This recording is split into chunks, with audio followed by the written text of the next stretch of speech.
Alright guys, J.O. here from Barley Hops and Tabletops. And today we are going to be looking at my favorite character in Jaws of the Lion, the Red Guard, and one of the most fulfilling strategies and combos you can do in the game. This involves Blade Dance, and it basically makes you fucking Scorpion from Mortal Kombat. And it is so fun, and it is so awesome, and I'm going to show you how to do it. Recommend doing it in the first room, particularly no later than turn 3. But I think I find that it works best depending on what the monsters are going to do if you can use it in turn 1. So let's take a look how. Alright guys, the combo starts with these two cards because you need to get the light and the fire generated. And these two work really well together. The Flame Shroud is going to be the basis for how you're going to do unblockable damage, and the move 3 is particularly important because it allows you to set up for next round so you're ready to do this. I use this on the first round of almost every single mission in Jaws of the Lion, and it has been very successful. There's a couple situations where you might not want to depending on what the monsters are doing. It works better against ranged enemies, also works against special abilities for monsters really well. And it even works if the monsters move and attack. You just have to set yourself up correctly and using certain terrain elements and other things like that. There's very few scenarios where you can't set this up.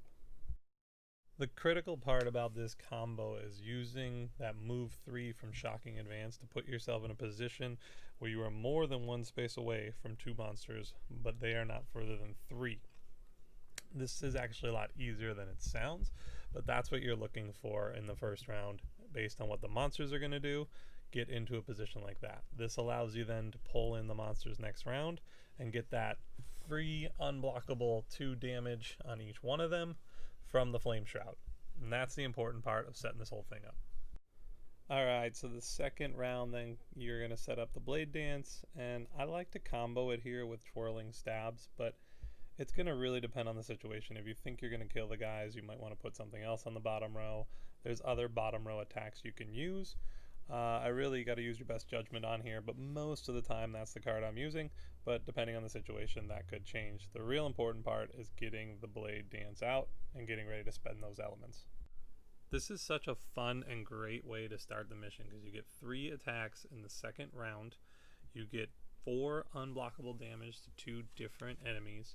There's a lot of traps in Jaws of the Lion, so there's always potential to pull them into traps and do additional damage. And on top of that, you get 2 experience. Plus, later in the missions, you can build your modifier deck, and the Red Guard has a lot of opportunity for +2 cards, which could always come up, making these actually pretty powerful attacks. Alright guys, quick recap. First round, generate those elements. Look at what the monsters are going to do and move into a position that's going to make this effective. That is the most important part of this combo. Second round, light it up. Have fun. Let us know what you guys think of using this move. Smash that subscribe button for us. And until next time, peace.